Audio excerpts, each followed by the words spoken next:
All right, thank you for staying with the Monday Report. The hashtag we're using is Monday Report at Citizen TV Kenya, Trevor Mbija, at M. Kapombe, at Waihiga Mwaura. A lot of feedback on social media. We are talking about the handout chain culture, where MPs say they need more money because the electorate asks for more money. Waihiga Mwaura earlier on sampled some views from different parts of the country. And first question he asked, would you take a handout from an MP? Is it a requirement? Watch. Kenyans might think I'm crazy, but I'm supporting members of parliament to demand more from you taxpayers due to your behavior. Once a member of parliament lands in the rural area, in his rural constituency, if he's not having about 200,000, 300,000, he's in trouble. And people are just there waiting. You buy a new car, you are a member of parliament, look that guy in our car. Now you can't stop. Those words were uttered by Kotu Secretary General Francis Atwoli exactly 1 week ago. And as expected, they've caused quite some reaction from members of the public. Now here on the Monday Report, we wanted to take this discussion forward by asking a cross-section of Kenyans 3 crucial questions. Question 1, would you give your vote to a politician who doesn't give you a handout during the campaign season? Si lazima atoe kitu kidogo, di at least. Juni hapo utakulia hizi kula tena kushampea kura yako. Si hapo anaenda hivyo tu.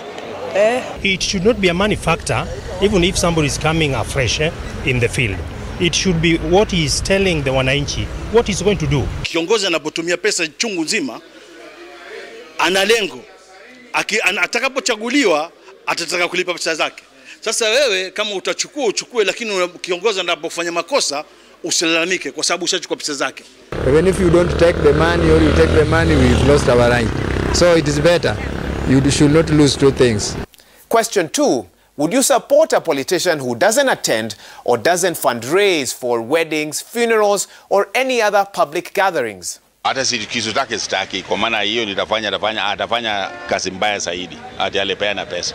Sasa atakuwa akinyanyaza watu kuongeza salaries zake, atarudisha ile pesa alitumia alipea sisi. So hata wenye wanaomba hiyo pesa ni wakosa sana. Wasiombe yeye ndiye anakuwa muizi vibaya sana. Hatuwezi kuunga mkono kwa sababu obvious ametuonyesha kuwa hayuko pamoja na sisi. And finally, have you ever asked your member of parliament for support? And if yes, of what kind? Nimeenda mara nyingi, hata saizi mimi venye unaniona hivi mimi ni mjane. Na nimeomba hata saizi niko na mtoto kwa mlango. Hakunako faida yote ambayo amenipea. Labda mtu amegonjeka ako na bili kubwa. Unamwandikia ama unaenda unamkuta, anakuambia atakuja, anakudanganya hawezi kuja. Sasa tutaunga wale wanatuunga mkono. Hii mambo ya pesa imeleta shida. Unapewa 3,000, umepewa shilingi 500, akishaenda unabaki na shida. Sasa tunakupa kura na matendo yako hilo utatufanyia. Interesting views from Kenyans there. Keep your views coming. The hashtag we're using is the Monday Report. And you can tweet at Citizen TV Kenya, Trevor Mbija, at M. Kapombe, at Waihiga Mwaura. That is the conversation being had right here at the Well in Karen. Higgs?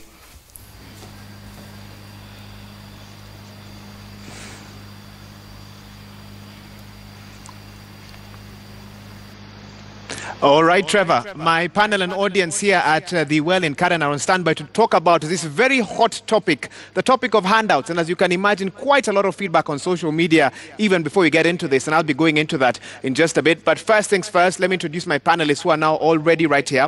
And I'll start from my far left. We have Honorable former MP for Runyenjes Njerukadhangu. Welcome to the program. Thank you very much, Waihiga. And right next to me here, we have Honorable Gladys Wanga, Woman Rep, Homa Bay. Welcome and karibu sana. Thank you, Waihiga. Good. On my right, let me start with just immediately next to me, Herman Manyora, a political analyst. Welcome to the program. Thank you very much. And last but not least, I actually introduced him at the beginning of the program. We have Honorable Isaac Mwaura, a nominated senator. Karibu tena, should I say? Asante. Thank you. Honorable Mwaura, I want to start with you. I want to read an SMS here by Ken Gatobu. At the beginning of the program, you said that on a day-to-day basis, even today, you've given 100,000 Kenya shillings in terms of handouts.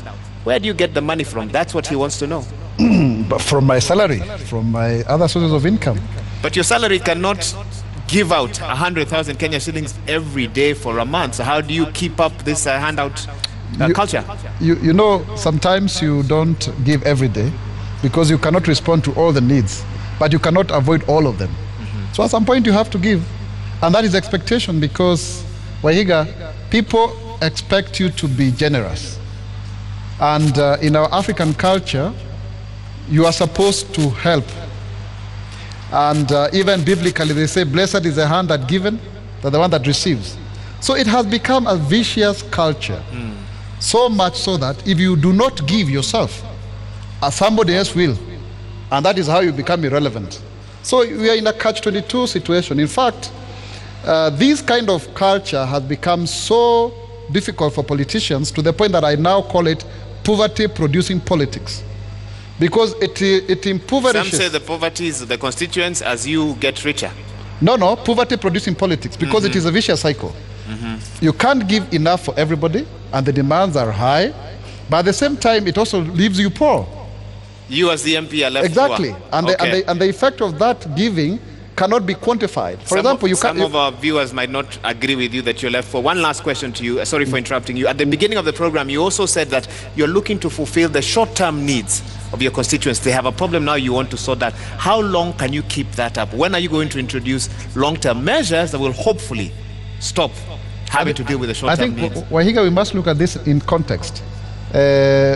We make laws, so our role is legislation, oversight, and representation. People do not eat laws. Kenyans want an immediate solution to the problem. And here you are. Somebody is telling you, I have not eaten for 3 days. My child needs to go to school. You know, you cannot say you have a right to food as per chapter 4 of the Constitution, or start narrating how the policy says according to section article what. They want you to respond there and then. And that is the immediacy, you know, with which then also there's some form of gratification. But also in terms of taking advantage. Let me give you an example. Okay, briefly, go ahead. One day I was in Karatina. I happened to stop by in Karatina market there. So people knew me and they came around and we talked and we discussed about who was to win the elections between Rigathi Gachagua and Maranga, Nyambura. And then after everything was said and done, and we had a very good conversation, they told me, now Mwaura to Ohore, you know, to untie us. Okay, that's the translation of that. Yes, and then, but before that they were asking, and now Mwaura, in Kikuyu now, what position do you want around here? Just because I stood there and I talked with them and they thought I was up to something. Okay. And they couldn't allow me to leave until I give them something, because ostensibly they have been with me and I am good, but then it cannot be, you know, fulfilled until I give something. Fair enough. I'll come back to get more comments. Honorable Wanga, thank you also for joining us for this discussion. We have two issues. One, politicians saying we keep being asked for handouts, so we will keep, unfortunately we need more money for that to happen. But Kenyans saying, can you bring realistic development that will alleviate and economically empower the people so that they don't need handouts? What's your take on this? How do you respond to that? I think that's a very valid point. When Kenyans say, can you bring sustainable development, how much would we want to do that? You know, we'd really like, for example, right now, we are championing the Big Four agenda. If we were to get universal healthcare, for example, healthcare reaching every person, would never need to be called for Harambe for, you know, purposes of medical bills. If we were to get manufacturing going in the way we want it to, then our youth would get employment, and therefore you wouldn't have those people stopping you by the roadside, because everybody would be very busy doing the work. But that's the theoretical Kenya. The real Kenya we're living in right now is a Kenya where unemployment is very, very high, poverty levels are very, very high. Our people are, our factories, our industries, our farms, you know, they went down. So we have people who have to rely on their leaders. You know, MPs have become like welfare officers, not just MPs, members of county assemblies, you know, leaders, other leaders, governors.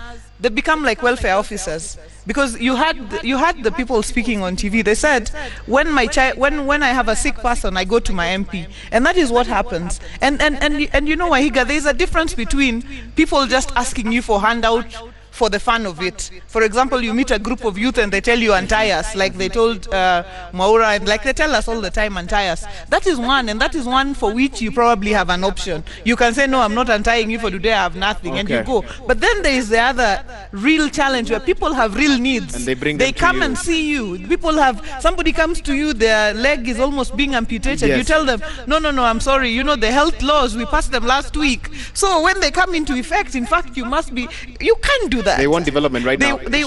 Quick question for you, because I know our audience is ready to start asking questions. Yeah.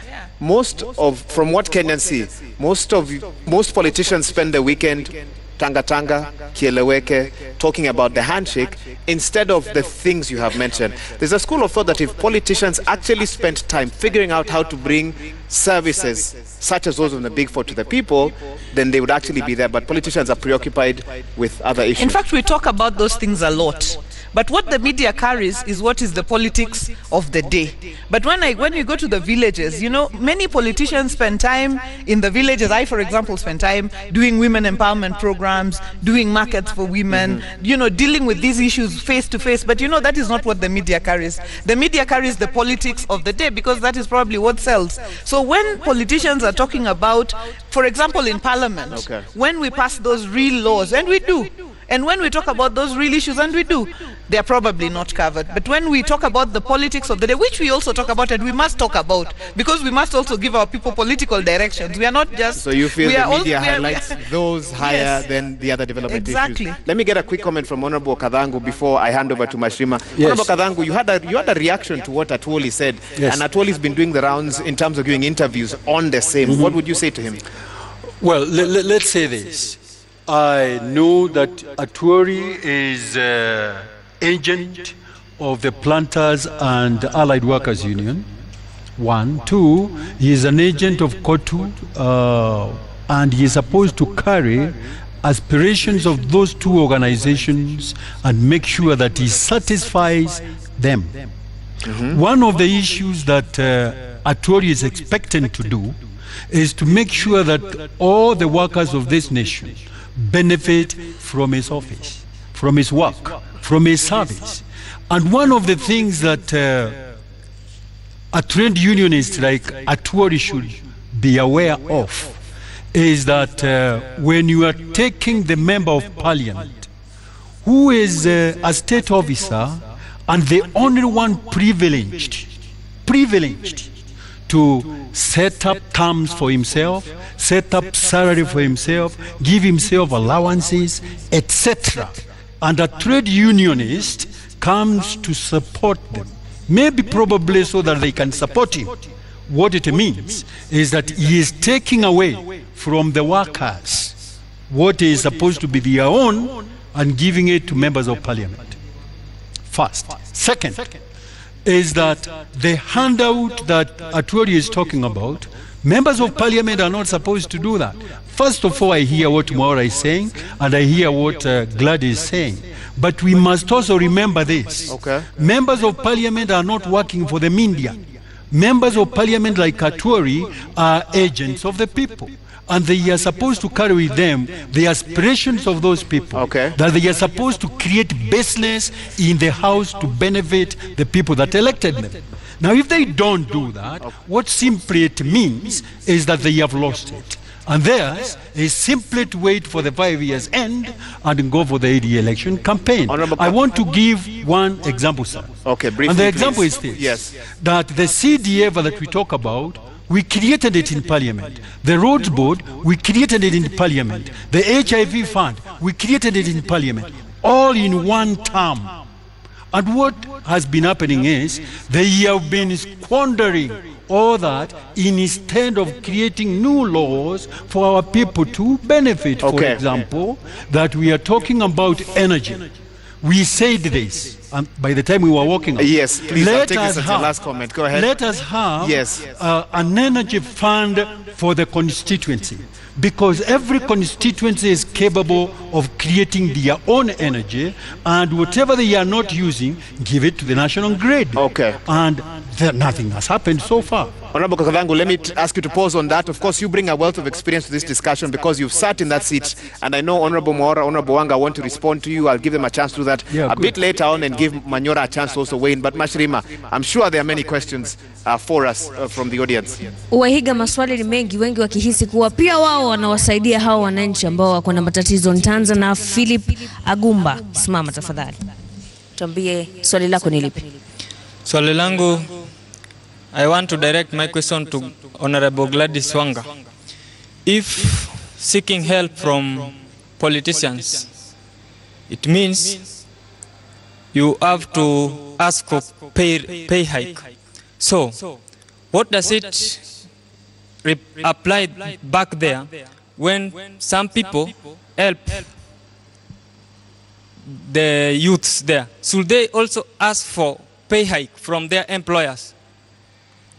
Okay, do you want to respond to that? Yeah. Go ahead. Yeah, what I'd like to say to Philip is I think we should separate the discussion around the pay of members of parliament, which by the way, Waihiga, I think is a perception that has been created that members are always looking for a rise in their pay. But for example, it's not true. It's not true. Why? Because when we started in parliament, the last parliament in 2013, we went on up to 2017, but when we came back to this parliament, we started from the pay of 2013. So there's I mean, it's not really a real debate around the pay of members of parliament. I think every small thing usually, sometimes it is true, but many times it's a misconception. For example, right now what we were talking about, the house allowances and so on, that's a different debate. But I think we should separate that debate from the debate of how will members of parliament continuously deal with the issue of them being welfare officers and not just members whose constitutional role is to legislate, represent, and to oversight. I think it's a bigger problem within our society, and it is the issues I raised at the beginning, that our society as we speak currently, unemployment is very high, poverty levels are very high, our industries have come to their knees, we don't have a working health care system to take care of our people,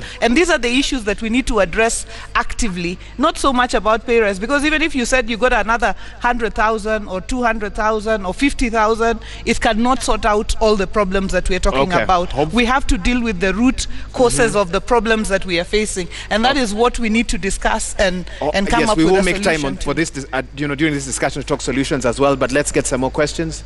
Na Mheshimiwa Wanga hapo ametaja kuhusiana na kuweza kupata suluhisho, lakini Alex Washira anadhani suluhisho liko. Simama tafadhali. Nitakushikia. Simama tu. Asante. My name's Alex Washira from Nyeri. I want to, looking at the Elections Campaign Financing Act of 2012,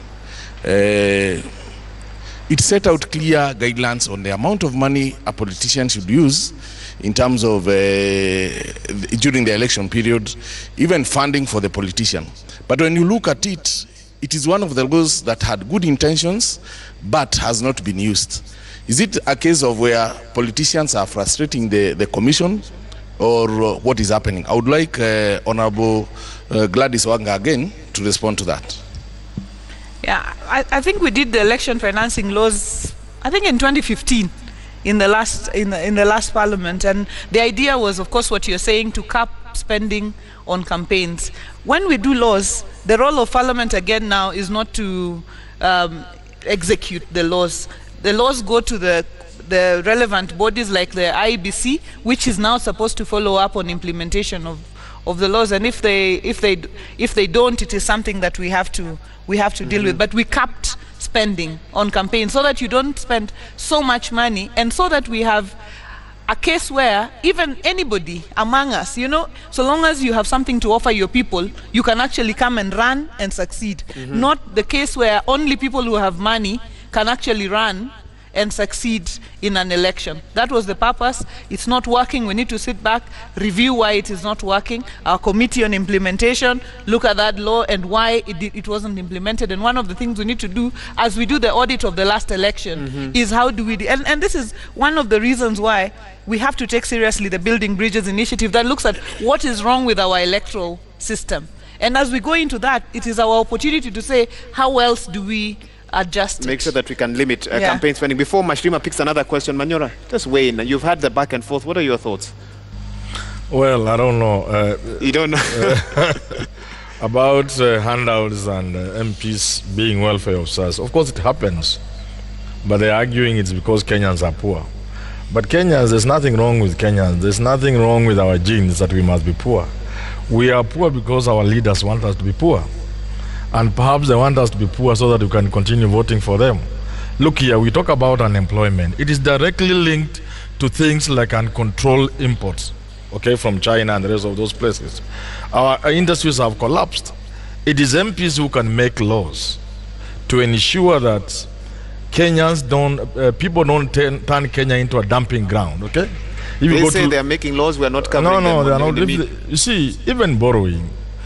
In a democracy like Kenya, Waihiga, Parliament has all the powers, okay? In America, they say Congress has the pass. You know, they control the money of Americans, the taxpayers' money. So Parliament in Kenya should know they have the power, and they have been given that power by the Constitution to control what goes on in this country. How they can decide from today we don't borrow any more money. They can decide the kind of things that take place so that our boys and girls have jobs. So they have the power. Instead, they choose the lazy route. No, they want to be lazy, yeah? To give handouts. They should change the situation. They should change the situation. Yeah. I'll get a response from them shortly. Mashrima, let's get more questions. Na mwata sasa nimpatie mwanadada nafasi aweze kuuliza swali. Janet, ma'am.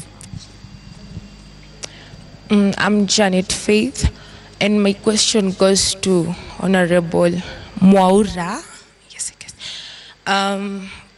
As a country, we're trying to fight corruption, and personally, I consider giving the handout is a form of corruption, and the politicians are the ones who are actually trying to fight the corruption in all means, and they're the ones who are still giving the handouts.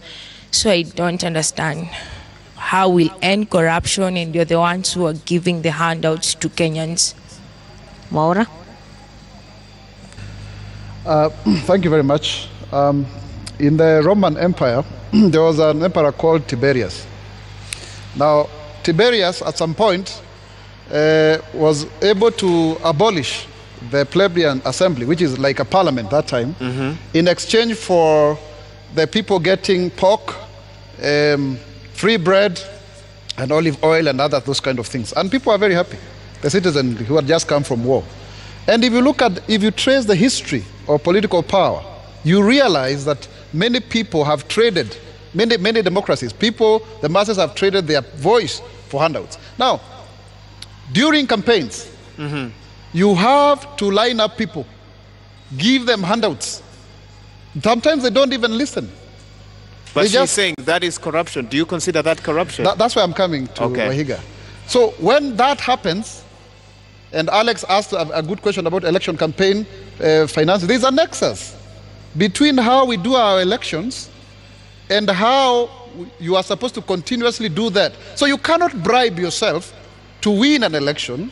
You bribe the voters, you bribe the electoral system from the party primaries, which in many cases are the main elections in the strongholds, and then you expect that you will change upon assumption of office. And there is a folly, Waihiga.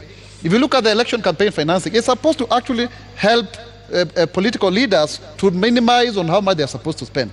But the folly of incumbency is such that in the last parliament, we actually suspended the law. I doubt whether parliament has power to suspend that law. Because if we are able to minimize the amount of money spent during campaigns, it has a direct impact on how much money people are going to spend, and therefore the fewer handouts. The fewer handouts, and also good governance. But today, we are cheating Kenyans. Because the most corrupt, the crooked, people who have no manners, are the ones who get elected all the time, because they have a way of stealing. And when they steal, Kenyans will look the other way. In fact, recently... But you're speaking like one who is not of that house, of the elected. No, I am speaking objectively. Because by the end of the day, if you are not a crook in this democracy, most instances, even the voters will tell you, wale wanaiba wanatuletea, wewe unatuletea nini? You know? So let us have an honest conversation. Because the voters are not saints. The leaders are as good as the voters. Look at the people who are glorified. Sometimes if you go back to the village, it doesn't matter whether you are a thief in Nairobi. As long as you come with a new vehicle, you have a good house, you can take care of your relatives. Okay. Let me get Honorable Kabangu to say something. Yes. The voters are not angels, neither are those they elect. Yes, I want to How do you respond to that? About this, that we have to look at history a bit and look at what vicious circle that Mwaura talked of in the beginning, that corruption has become a vicious circle. What do you do with vicious circles? You must get to a point where you must cut it so that you can start anew. From 1992, and these gentlemen and ladies have got to look at it and truthfully talk to Kenyans. When the 500 shillings was introduced in Kenya for electioneering, 500 shillings, and that's where Kenya started dipping itself. Then people went out around this country bribing so that they get elected. We have never gone back from that to where point. we were from that time. And what members of parliament should tell us, because it is starting there, what is it must we do to stop it? We tried to stop it, and in 2003, they reversed again. And since then, they have been on the trail, giving money. Where they get it from? Now we know that a lot of money is in people's bedrooms. They don't bank it. Where they get it from, we don't know. And all they need to do is to make sure either they change currency so that that is stopped, or introduce a new law to stop spending like they are spending every weekend. Okay. Otherwise, they cannot be done elsewhere. It must be from Parliament. Honorable Gafango, you've asked an interesting question, which I'll allow each of my panelists to answer, but let's get another question from the audience so we can combine the two. Go ahead. Isaac Benson, simama tafadhali. Uliza swali lako. Okay, I'm Isaac Benson. My question goes to Gladys Wanga. Do you think giving handout during election has an effect during the delivery of services when we have elected you during that period of 5 years? Does it have some effect? Before you answer that, let's get another one that is close to what he's asked. Valentine, simama tafadhali. I'm Valentine from Mabay County, currently at Catholic University of Eastern Africa. My question is, suppose a politician do not give handout during election. Is he or she likely to win an election? That is what I wanted to know from our members of parliament. Okay, so there we go. Let's get maybe two reactions. Honorable Wanga, you are referencing the first one. Is there a correlation between handouts and service delivery? I think maybe Valentine and our audience should, help us answer that question. Suppose a politician came and spoke very well, and then said, "Kwaherini sana," and went and said, "Please vote for me on election day." Would you vote that person? And this is where we need to get. You want to get instant feedback? Yes. By a show of hands, how many would vote for that person without giving a handout? Okay, so half say okay, and there's a very honest other half who've not put their hands down. Not put their hands up. Hands up, brother. And the reality of the matter is, Waihiga, as we campaign, people ask you. People ask you for handouts. People say, okay, you've spoken very well, lakini unatuacha aje. That's what they say. And therefore, you must look for money continuously. And the first question, where are you looking for this money from? From Isaac, you mobilize from friends like Mwahiga. I'll be coming to you and saying, could you donate to my campaign? I don't have it. And so on and so forth. You ask from people. So, but then the first question, was it handouts and service delivery? Yeah. Does it have an effect? Yes, it does. Because sometimes a leader feels like, I bought my way into this office. Maybe I do not owe the electorate much. Fortunately, some of us have not had to use too much money, and credit to the electorate also. For example, when I got into politics, I didn't have anything in terms of real money that you could give the electorate. Spoke to them and they actually did vote me. And when they vote you in that way, you feel the obligation to actually give services, rather than if they vote you when you've given them, money, and you feel like, oh, I bought my way, I have to recover, I have to recoup, because that money came from somewhere, I have to recoup it before I start serving the electorate, and that is what results in corruption and the kind of corruption that we see in this country. Okay, I know. Let me give a small thing here. A small thing. I know these two also need to speak, but we also want to get another question. Very Go ahead. small, because the young man's question, I think, is very important here. I want to remind this group and this country, when I was elected to parliament, personally, I did not even have money for nominations in my party. John Denge, a man you know, paid for me. What year? Remind us what year that was. That is 1997. 97. He paid 21,000 shillings for me to be nominated.